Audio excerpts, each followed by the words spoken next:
It's a huge amount of time. But now once we do it this way, it just becomes a matter of just chucking in content. It's called the component-driven approach because we use it to basically save time to not reinvent the wheel for our more simpler solutions, so that we don't redesign things from scratch. So we have something called the design system. So it uses basically what we call atomic design principles, right? Where certain atoms make like molecules, and molecules make, like it's basically how an element can create a compound, and a compound can create something else.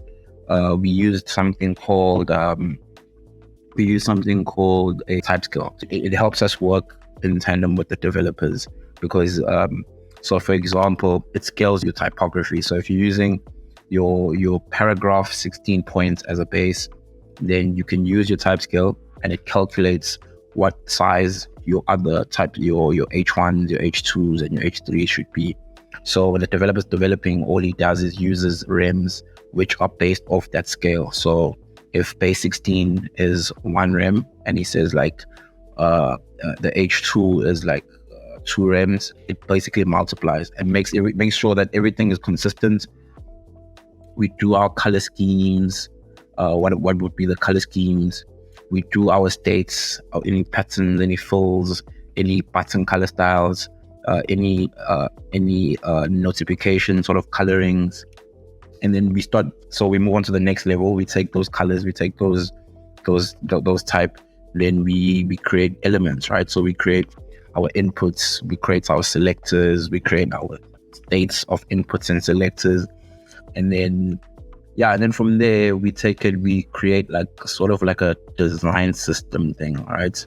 So which looks like, so we take our elements, combine them together, and then it creates sort of like these components, right?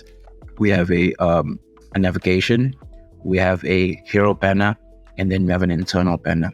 So we took all of those elements and we used them together and to create like a component, like a header component. So whenever you're working on your design, like let's say this is the design, so we create all of those sections, and we put it into a design, and then we use a feature on Figma that is called auto layout, which also helps us work very rapidly. It helps us organize our work. So for example, let's say I wanted to add another section here. For example, let's say I wanted to add a like a carousel, like a team carousel. I can just come into the components and then just drop this in, and it pushes everything down the way that I want it to work. So let's say, for example, I want to use a different header element. I come here to my header properties. I can say that, okay, no, I just want to use like a hero header. And then it just switches everything dynamically and everything pushes out dynamically. So this basically helps us create rapid wireframes, right? It helps us present to our clients very quickly. It helps us present to the developers very quickly, like what we're trying to do. And then from there, once we present these set of wireframes and that they're approved by our dev team, and they're approved like by our QA team, and they're approved by the developer, then we start implementing, we start putting the copy in, we start adding certain pages, but the general premise of the pages will be the same. So from there, we use this as a skeleton, right? And then we take everything that we have here, everything we work on adding more components, right? So let's say we wanted to add like a different video component, like a full video component. All we do is we becomes like a styling exercise. So once we receive the CI from the client, all we're doing now is populating the correct people. We're styling it to how their styling looks on their particular branding or their corporate identity. I'm gonna create a component. So this is a header, so it's called a hero image, and then this is also a header, but it's for mobile. So I'll also call it header, right? And then so I'll call this header. I'll call it desktop. And then the next one, I'll call it header mobile. So these are all features that that Sigma comes with that help us do our job much quicker. So we have header mobile, header desktop. So bearing in mind, as I said, that these are components that we're going to reuse once again, right? We've taken all of this and we've built like a component, and then we've did a desktop component, and we've made a mobile component. So here I'll call this internal header. I'll support internal pages. Put a dash there, and then I'll say dash desktop.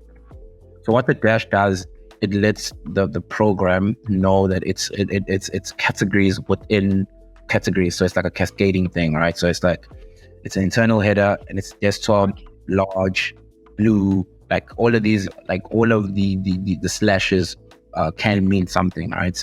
I take all of these elements because they're all part of the similar family, and then I'll combine them as what we call variants. So a variant, it means it's the same thing, but in a varied way. So so this and this is a variant of the same thing because it is a header, but one is a header of like a hero header, and one is an internal header. One is a desktop of the same thing, one is a mobile of the same thing. So if you combine all of these bad boys into one sort of component, we can use those in a design. So this is a blank page, blank canvas. I have a design to do. So I come to these components and I'm like, okay, cool. I need a header. I take the header that's pre-designed there, I paste it in. Then I'm like, maybe I want to start like maybe something along the thread. Like Greg is like, no, we want to do this mobile first. And then I'll just come here, where we have desktop selected. I just put mobile in, and then I just click here. The screen just snaps.